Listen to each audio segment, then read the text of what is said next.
Hola a todos, bienvenidos a Devocionales Fuego de Dios. Qué bueno poder estar con todos ustedes en este estudio acerca de la historia de la iglesia.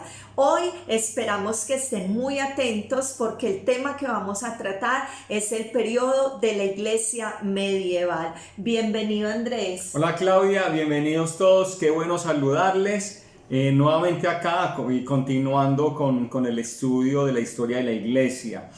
Pues vamos a iniciar, pero obviamente les queremos motivar para que nos sigan en las redes sociales. Nos encuentran en el canal de YouTube, en Facebook como Devocionales Fuego de Dios, en Instagram también con contenido diferente, un contenido diario de palabra de Dios, palabras alentadoras. Entonces síganos, Devocionales Fuego de Dios. También contamos, Claudia y queridos amigos, con la línea de WhatsApp. Tenemos una línea de WhatsApp que aparece aquí en la pantalla, 305-314-6953. Y esta línea está lista para obviamente recibir todos sus mensajes, sus motivos de oración, testimonios. Qué bueno que nos cuenten qué ha hecho Dios a través de estos estudios, a través de todos estos devocionales que ha hecho Dios durante este tiempo, en sus vidas, en su casa. Cuéntenos para darle la gloria al Señor. Amén. Muy bien, en nuestro nuevo horario, Claudia, le recordamos que los devocionales Fuego de Dios, el estudio que tenemos por el momento, los estudios van a ser los días jueves. Ya lo que son el día domingo, tenemos lo que es el servicio, el culto de la iglesia cristiana Fuego de Dios para las Naciones a las 9 de la mañana. Y el día martes, como ya pudimos ver en días anteriores, va a ser la palabra de fuego. Así es. Entonces tenemos estos 3 días destinados para obviamente estar conectados con Amén. el cielo, conectados Amén. con la palabra de Dios y con su presencia. Así es. Muy bien, entonces no sé, algo más, Claudia. Vamos a orar para que el Espíritu Santo nos guíe, para que sea Él enseñándonos y mostrándonos todo lo que pasó en este periodo medieval, que fueron más de 1000 años, pero que el Espíritu Santo nos ayude a entender lo que Él quiere que aprendamos en el día de hoy. Así es. Amén. Bendito y soberano Señor, te damos a ti toda la gloria, la honra y la alabanza por siempre. Tú eres el Dios de nuestra vida y el Dios de nuestra esperanza, y nos acercamos a ti confiadamente ante el trono de la gracia. Te queremos bendecir, glorificar y dar gracias por tu presencia en nuestras vidas. Amén. En nuestros corazones, Amén. en nuestros hogares. Señor, gracias por cada persona que se conecta, que estudia con nosotros. Señor, bendícelos donde quiera que se encuentren. A las personas que nos siguen en otros países, en Estados Unidos, en República Dominicana, en Chile, en Ecuador, en Perú, Amén. en Argentina. Señor, seas tú bendiciéndolos, Bendice. seas tú guiándolos, Guíalos. afirmándolos en ti y en tu palabra, Señor. Te pido, Señor, que seas tú, Espíritu Santo, nuestro Maestro. Amén. Que seas tú quien nos enseñe lo que tú nos quieres enseñar en este día. Amén, por favor, Bendícenos con tu enséñanos, presencia. bendícenos con tu presencia. Nos disponemos para ti, Señor, en el nombre poderoso de Jesús. Amén y amén. Gloria a Dios. Amén. Entonces, Claudia, vamos a dar inicio a la iglesia medieval. Entonces, hemos visto ya varias etapas o periodos de la iglesia y vemos inicialmente una iglesia perseguida, que es la iglesia apostólica. Luego vimos ¿cuál más, Claudia? Vimos la iglesia, primero fue la iglesia primitiva, cómo Sí. nació. Sí. Luego vimos esa iglesia perseguida. Amén, eso.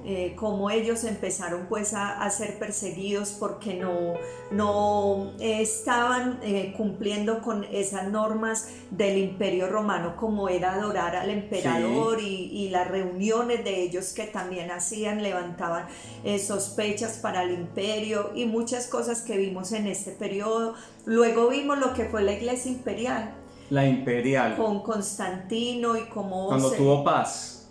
Así es, que ya pasa de ser perseguida a ocupar un lugar en el imperio que dominaba en ese momento prácticamente el mundo entero, como fue el Imperio Romano con el emperador Constantino, y vimos cómo esto trajo algunos resultados buenos, pero también algunos resultados que poco a poco fueron trayendo muchas dificultades, problemas y afectando gravemente lo que fue la iglesia. Y hablábamos algo, Andrés, es que para ese periodo de esa iglesia imperial ya no podíamos hablar de un cristianismo puro como el que dejaron esos primeros apóstoles, sino que ya había una mezcla, ¿sí? Había una mezcla de una cultura pagana con la cristiandad, eso lo vimos. Eso lo vimos, y eso ya entonces da pie a lo que vamos a ver, a estar estudiando el día de hoy, que es la iglesia imperial, cuando ya la iglesia está completamente dominada por lo que es la autoridad papal.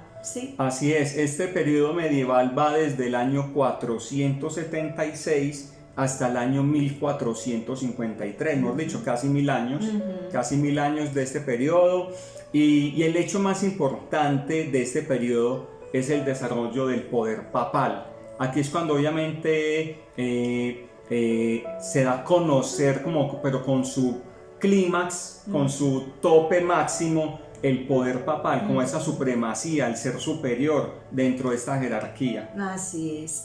Entonces podemos decir que tras la caída de ese imperio romano, que se da en el año 476, cuando el imperio romano cae, se divide en dos, el imperio de Occidente y el imperio oriental, surge en el imperio occidental, aunque cae la parte pues de gobierno, la parte política, la parte religiosa se mantiene y coge demasiada fuerza, ¿sí? Y ahí es donde se desarrolla todo este poder papal que vamos a estar mirando. Esto pudo haber pasado porque Constantino traslada la capital del imperio, que antes era Roma. Él a partir de esta fecha entonces dice que ya la capital sería Constantinopla, ¿sí? Eso trajo algunas cosas buenas como algunas no tan buenas, algunos resultados no tan buenos. Y uno de esos resultados no tan buenos fue que el Papa en Roma fue ganando poco a poco poder y pasó a ser la única autoridad en Roma. Sí, y el Papa de Roma afirmaba ser el obispo universal y cabeza de la iglesia. Ahora afirma ser gobernador sobre las naciones, los reyes y los emperadores. Y afirman que Pedro, y vamos a leer la cita, afirman que Pedro fue el primer papa. Entonces, y qué bueno que podamos analizar esta situación, porque eso es una de las creencias o dogmas de la iglesia católica, de la iglesia romana, que dicen que el primer papa fue Pedro, Claudia, y se sustentan en Mateo 16, y vamos a leer la misma cita con la que ellos sustentan que Pedro fue el primer papa, y así como Pedro fue el primer papa, así tuvo unos siguientes sucesores. Entonces, y vamos a explicar este tema clave. Así es, eso está en Mateo capítulo 16, el versículo 19, en la cita que ellos toman como base o se apropian de esta cita para decir de lo que nos está diciendo Andrés, que Pedro fue ese primer papa, pero verdaderamente fue Pedro el primer papa. Vamos a mirar la cita. Cuando aquí están en la confesión, vemos que es la confesión de Pedro, y viene Jesús y les dice, ustedes, la gente allá afuera, ¿quién dice que soy? Y ellos le contestan, la gente allá afuera dice que usted es Elías, o que usted es Jeremías, que alguno de los profetas. Y luego Jesús dice, bueno, lo que digan allá pues no es tan importante, pero sí quisiera saber ¿qué dicen o qué dicen ustedes quién soy yo? Y entonces Pedro, después de esa pregunta, le dice, tú eres el Cristo, el Hijo del Dios viviente. Y Jesús le dice, bien has dicho, Pedro, pero esto no te lo reveló ni carne ni sangre, sino que fue revelado por mi Padre que está en los cielos. Y desde el versículo 17 vamos a leerlo, dice: entonces le respondió Jesús: bienaventurado eres Simón, hijo de Jonás, porque no te lo reveló carne ni sangre, sino mi Padre que está en los cielos. Y yo también te digo que tú eres Pedro, y sobre esta roca edificaré mi iglesia, y las puertas del Hades no prevalecerán contra ella. Y a ti te daré las llaves del reino de los cielos, y todo lo que atares en la tierra será atado en los cielos, y todo lo que desatares en la tierra será desatado en los cielos. Ellos se apropian de esta palabra para decir que acá Jesús le está diciendo que él tendría como cierta autoridad sobre los demás discípulos o los demás apóstoles. ¿Qué nos puedes explicar, Andrés, acerca de eso? Bueno, primero que el término papa, ellos dicen que Pedro fue el primer papa y el término papa no aparece en la Biblia. Eso es clave. La jerarquía de papa no es bíblico, no existe. Los ministerios los que habla la Biblia son apóstoles, profetas, evangelistas, pastores y maestros. Entonces esa es la jerarquía que hay, son los ministerios que Jesús estableció dentro de la iglesia. Entonces papa no existe. Vemos que el papado comenzó después del año 300 con Constantino y comenzó y se hizo muy fuerte ahorita en el año 476 a causa de la división del imperio. Entonces, bueno, y como segundo, cuando Jesús le dice: y a ti te digo que tú eres Pedro, y yo te digo que sobre esta Petra, aquí hay un juego de palabras, Claudia. Pedro y Pedro significa piedrecilla o roca pequeña. Y entonces, a ti te digo que tú eres una piedra pequeñita o una piedra pequeña. A ti te digo que tú eres Petros. Pero sobre esta Petra, o sea, sobre esa roca, esa piedra de fundamento, o sea, sobre mí mismo, edificaré la iglesia. Entonces, la iglesia no está fundamentada en Pedro. La iglesia está fundamentada en Cristo Jesús. Entonces, aquí hay un juego de palabras. A ti te digo que tú eres Petros y sobre esta Petra. Petros, o sea, que tú eres una piedra pequeñita. Obviamente Pedro fue uno de los apóstoles, una columna obviamente, pero dentro de la iglesia, pero el fundamento principal sobre esta Petra, o sea, roca de fundamento, sobre el mismo Jesús, edificaré la iglesia. Así es. ¿Qué más dice Claudia? Y también, Andrés, aportando en algo lo que estás diciendo sobre esta palabra que le da Jesús a Pedro, también algunos estudiosos bíblicos dicen que es sobre esa confesión que Pedro acaba de hacer. Así es. Porque tú eres el Cristo, el Hijo del Dios viviente. Sobre esa confesión que Pedro había acabado de hacer, es sobre la cual va a estar fundamentada. O sea, lo que nos estás explicando sobre Jesús mismo, no sobre Pedro. Y también cuando dice: y a ti te daré las llaves del reino de los cielos, toman a Pedro como que él fuera el portero, como que él fuera el que tuviera la autoridad de abrir o cerrar el cielo, quién entra o quién no entra. Y no es, esto es completamente antibíblico, esto es completamente sacado del contexto de la palabra de Dios, porque el único que tiene todo poder, toda autoridad para determinar quién se salva o quién no es nuestro Señor Jesucristo, quien murió en la cruz del Calvario. Sí, Él fue el que derramó la sangre y por Él somos salvos, y Él tiene el poder de determinar el que entra al reino de los cielos y quien no. Y hay algo acá: Él siempre va a querer que todos vengamos al arrepentimiento. El mismo Pedro lo escribe en sus cartas, que por eso Él retarda su promesa de venir, porque quiere que todos lleguemos al arrepentimiento para que ninguno perezca. Siempre va a querer, pero aquellos que no lo han querido aceptar, obviamente se va a cerrar esas puertas del cielo para ellos en ese día cuando Él venga, ¿cierto? Y también, Andrés, explícanos qué significaba eso: y a ti te daré las llaves del reino de los cielos. Buen punto, Claudia, y eso también es muy importante. A ver, fueron unas llaves espirituales. Amén. Fueron unas llaves, como estás diciendo, Pedro no es el que hace llover y el que le echa candado a la puerta del cielo, no. Fueron unas llaves espirituales. Pedro fue muy importante, obviamente, para el inicio de la obra, de la iglesia. Pedro utilizó estas llaves espirituales. Pedro fue el primero que le predicó a los judíos. Así es. Entonces, después del día del Pentecostés, cuando fueron llenos del Espíritu Santo y hablaron en lenguas humanas, en idiomas, entonces Pedro se levantó y comenzó a decir: estos varones galileos no están llenos de mosto, como ustedes están diciendo, o no están borrachos. Ellos, aquí se está dando el cumplimiento del profeta, de la profecía de Joel. Entonces, en ese día, Pedro habló a los judíos y se convirtieron 3.000 personas al evangelio. Entonces Pedro abrió y utilizó esas llaves, abrió el evangelio a los judíos. Así es. Y ya luego más adelante en Hechos 10 aproximadamente es cuando Jesús llama a Pedro y le dice que vaya donde Cornelio, este romano, este soldado, este centurión, y Cornelio siendo gentil. Entonces Pedro va y utiliza esas llaves para que el evangelio también llegue a los gentiles, o sea, llegue a nosotros. Y pasó lo mismo, así como los judíos fueron llenos del Espíritu Santo, los gentiles también fueron llenos del Espíritu Santo, hablaron en nuevas lenguas, hablaron en lenguas humanas, fueron llenos del poder de Dios.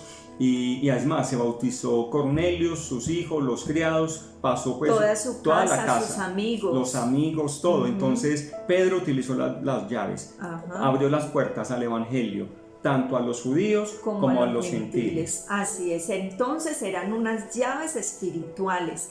Y también cuando dice, porque esto lo usan también ellos, cuando dice y todo lo que atares en la tierra será atado en los cielos, y todo lo que desatares en la tierra será desatado en los cielos. Y ellos lo toman como para decir que los sacerdotes tienen toda la autoridad para perdonar pecados, y se apoyan de esta palabra, ¿sí? Y no es así. Lo que Jesús le estaba diciendo es la autoridad espiritual que como hijos de Dios y como iglesia tenemos. Nosotros con nuestra boca tenemos esa autoridad. El mismo libro de Proverbios nos dice: en su boca está el poder de dar vida o de dar muerte. ¿Sí? Y también aquí Jesús dice: y las puertas del Hades no prevalecerán. ¿Cómo esas puertas del Hades no van a prevalecer? Cuando la iglesia se para firme en la roca que es Cristo Jesús, toma la autoridad delegada por Jesús para predicar la palabra, para decirle a las tinieblas: tienen que retroceder en el nombre poderoso de Jesús. Queda claro eso. En ninguna parte de los escritos de Pedro, si nosotros vemos en primera y segunda carta que él escribe, primera y segunda de Pedro, nosotros en ninguna parte vemos que Pedro reclame una supremacía sobre los otros apóstoles. En ninguna parte de sus escritos Pedro reclama algún rol especial. Si hay algo que a mí siempre me ha sorprendido es eso, porque vemos a un Pedro en los evangelios, a un Pedro acelerado, un Pedro que quería ser el primero, impulsivo, osado, pero luego leemos sus cartas y vemos a un Pedro totalmente transformado por la obra del Espíritu Santo, porque ya estaba lleno, un hombre manso, humilde, un hombre que habla de amor, un hombre que habla de perdón. Entonces no lo vemos en ninguna parte reclamando ese rol de autoridad. Claudia, es que vayas buscando en Primera de Pedro 2:25, pero mientras tanto voy hablando, Claudia, en el libro de Hechos, si Pedro hubiera sido el primer papa, o sea, si hubiera estado por encima de los demás apóstoles, ¿por qué fue Pablo y tuvieron esa discusión y reprendió a Pedro?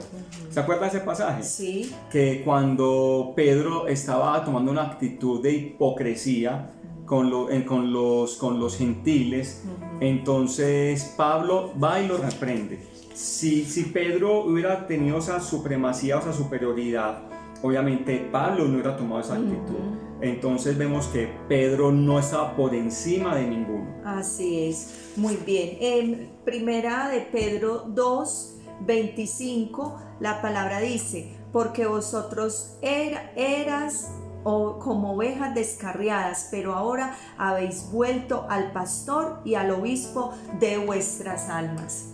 Pedro aquí está reconociendo que Jesús es el pastor Así y es el obispo. el verdadero El- pastor. Como dice en la Biblia, el príncipe de los pastores es Jesús. Amén. Entonces, no es ningún hombre. Obviamente, entre la iglesia hay jerarquías, la que explica la Biblia: apóstoles, profetas, evangelistas, pastores y maestros, y también hay diáconos. Así es. En fin, pero de que sea alguien, un humano más por encima, pues el Papa como la autoridad, o como el vicario, como es llamado, el vicario de Cristo, o el representante de Cristo en la tierra, no.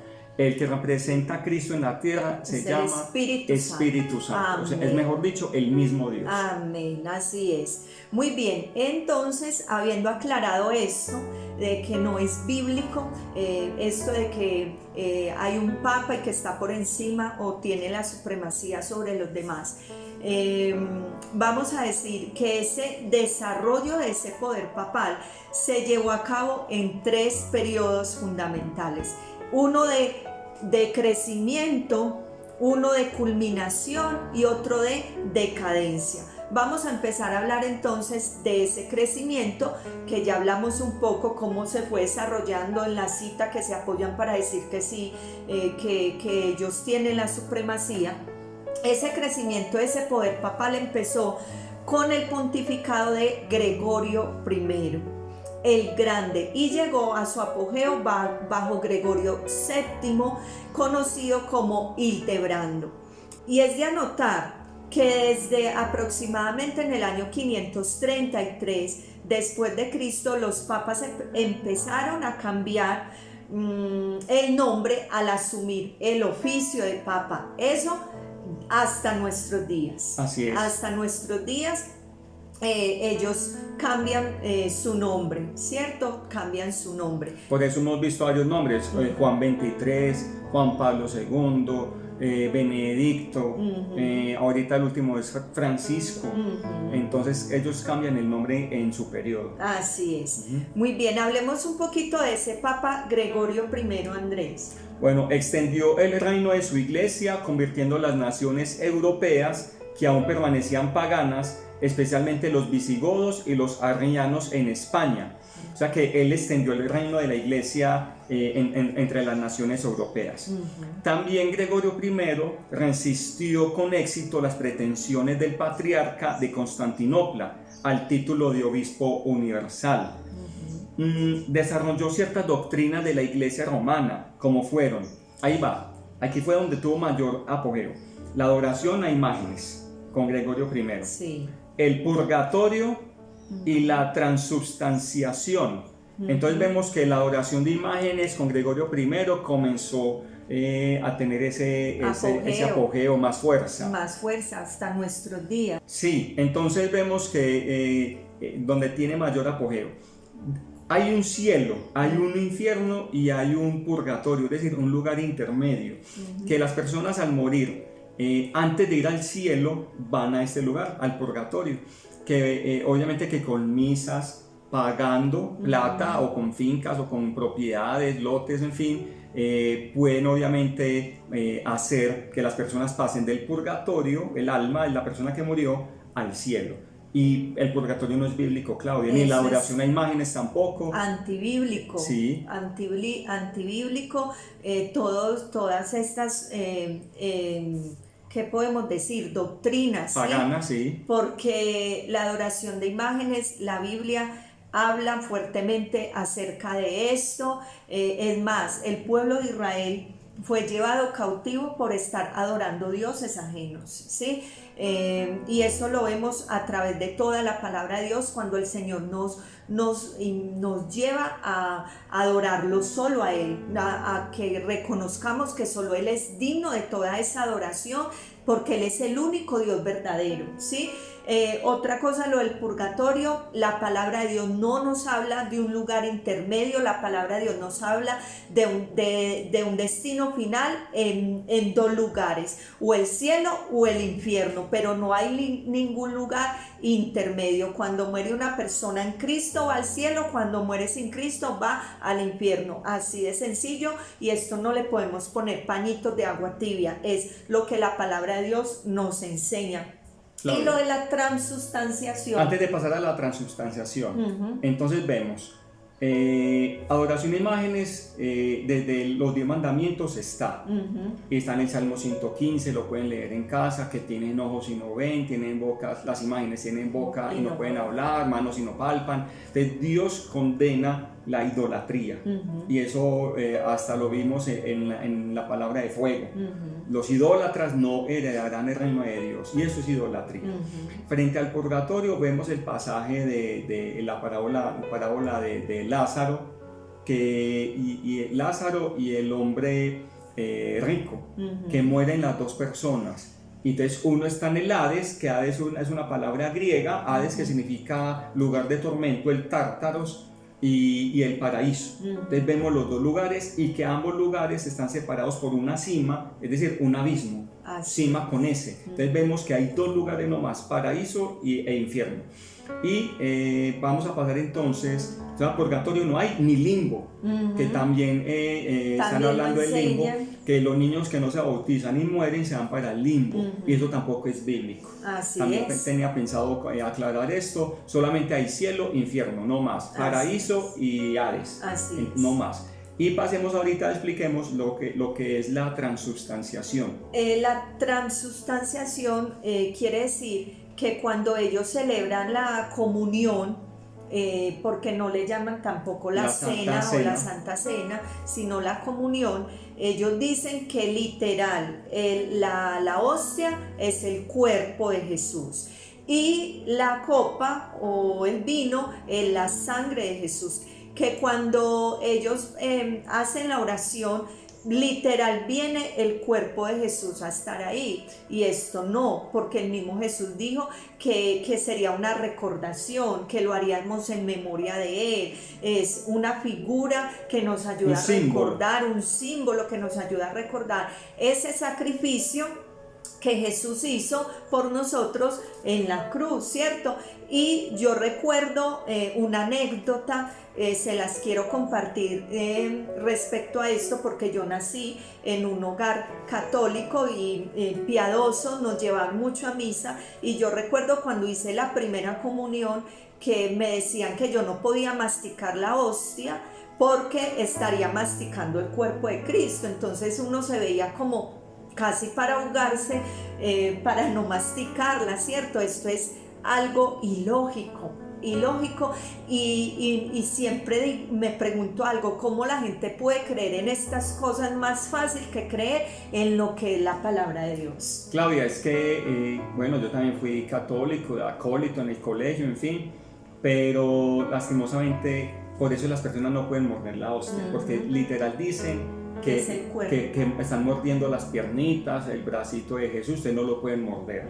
Entonces, y otra cosa, la copa la bebe solamente el sacerdote, no el pueblo, sabiendo que Jesús enseñó que la Santa Cena es todo el pueblo debe tomar la copa y el pan. Entonces también fallan ahí. Sí. Estamos enseñando, no criticando, enseñando, y con sustento bíblico, porque eso es lo importante. Jesús nos enseñó a tomar la Santa Cena o la Cena del Señor, y es así, cero, todo el mundo debe tomar la copa y el pan, pero es el símbolo, no es que se convierta pues literal y que le está mordiendo los brazos al Señor, no. Así es, muy bien. Entonces era el periodo de crecimiento. Ahora miremos lo que es el periodo de culminación, que va entre el año 1073 al año 1216.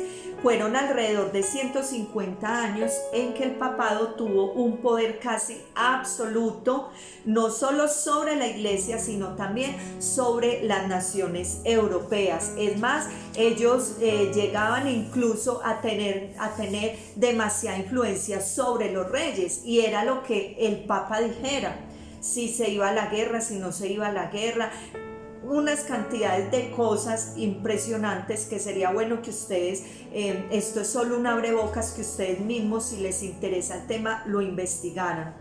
Esta elevada posición se alcanzó con Hildebrando, y este papa fue el único papa conocido por su nombre de familia más que por su nombre de papa, que era Gregorio VII. O sea, él prefirió mantener su nombre de pila, ¿sí? Su nombre pues de nacimiento. Él gobernó la iglesia durante 20 años y era el poder tras el trono. Murió en el año 1085.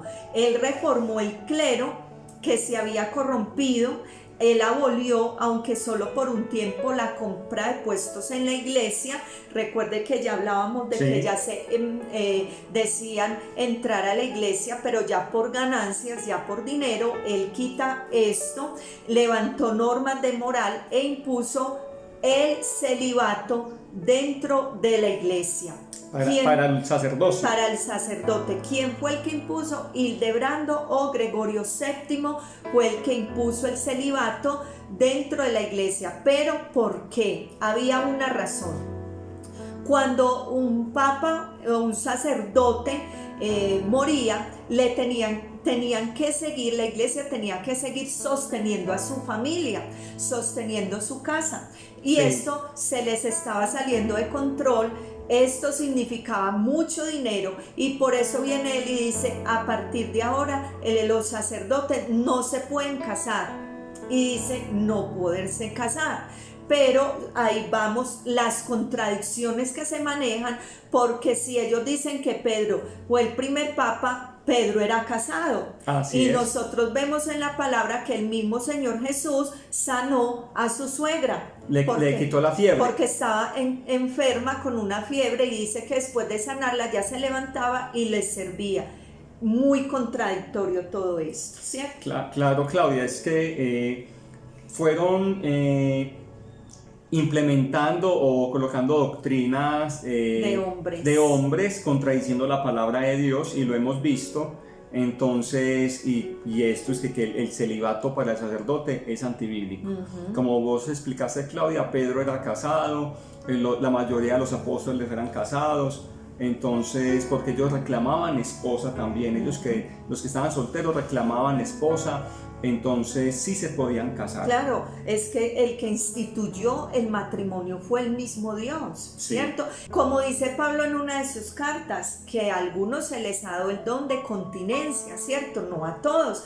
Y el Señor no ve mal que como familia, que como esposos estemos sirviéndole a Él, estemos en su obra, porque somos un matrimonio, y Dios mismo fue quien lo instituye, y Él celebra eso. Amén. Entonces el celibato también es antibíblico. O sea, el celibato para los sacerdotes. Claudia, y adicionalmente Pablo, cuando le escribe a Timoteo y a Tito, él dice los requisitos de los obispos. Y los requisitos de los obispos lo pueden buscar en Timoteo o en Tito. Ahí en la Biblia dice: marido de una sola mujer.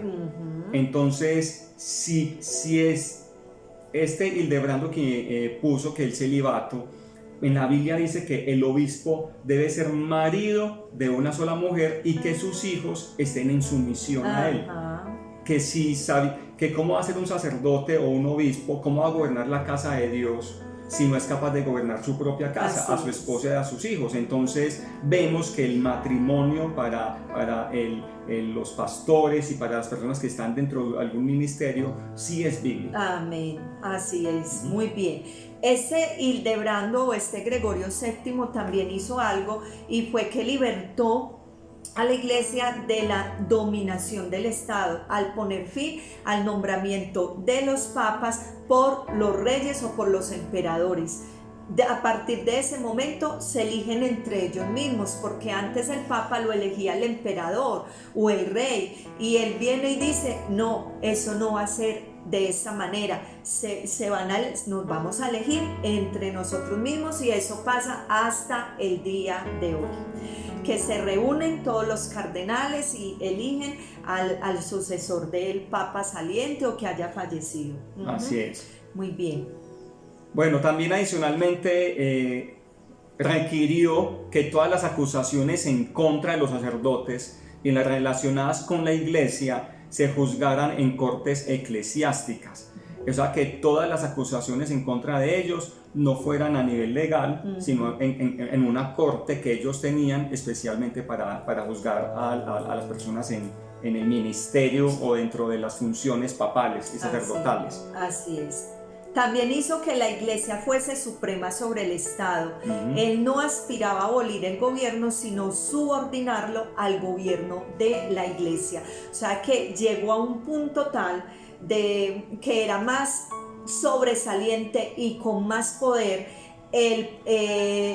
la parte religiosa que el Estado, ¿cierto? Esa parte, entonces él no quería abolir el gobierno, pero sí que la parte religiosa estuviera por encima, o sea, que fueran ellos quienes gobernaran, Así incluso a los mismos reyes, para decirles qué hacer o qué no hacer, qué era aprobado y qué no era aprobado. Muy bien. Bueno, y aquí entramos hablando un poco de Inocencio III.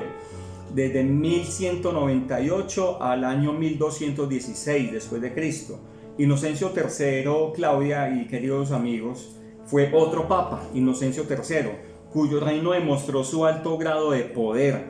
Hizo la siguiente declaración, abro comillas: el sucesor de San Pedro ocupa un lugar intermedio entre Dios y el hombre. Es inferior a Dios, pero superior al hombre. Es el juez de todos, mas nadie lo juzga. Cierro comillas. ¿Cómo Tremendo. le parece esto? Ya fue un poco más allá. Y es que aquí ya incluso está dejando a Jesús a un lado, porque ese que ocupa ese lugar intermedio entre Dios y el hombre es Jesucristo. Bíblicamente no está. No un papa, pero él viene y hace esta tremenda declaración, y lo que leíste último, él puede ser juez, él puede juzgar, pero nadie lo juzga a él. Tremendo. Tremendas declaraciones que hicieron demasiado daño, y creo que eso repercute hasta nuestros días. Y también decía que al Papa no solo se le encomendó la iglesia, sino todo el mundo. Tremendo esto. Muy bien. Y vamos a hablar ahora lo que ya fue el periodo de decadencia. El periodo de decadencia empezó con el Papa Bonifacio VIII en 1303. Tenía pretensiones muy elevadas, al igual que estos que vimos anteriormente, aunque fueron muchos. Aquí resumimos, fueron muchos con esas pretensiones tan elevadas, que sacaron esos dogmas tan elevados, aún por encima de lo que dice la palabra de Dios.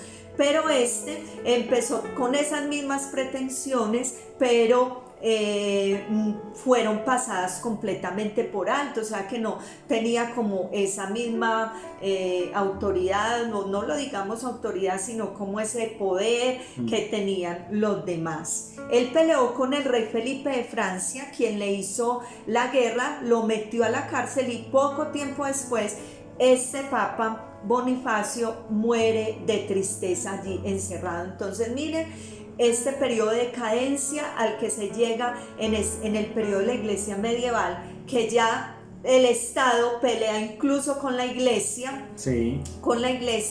y vemos esta guerra entre ambos, y vemos a un papa encarcelado por el rey Felipe de Francia, y cómo él muere allí porque no soportó verse en este lugar. Bueno, y después de esto, y durante 70 años, los papas se eligieron por los reyes de Francia y estaban subordinados a su voluntad. Mire la guerra del poder. Así es.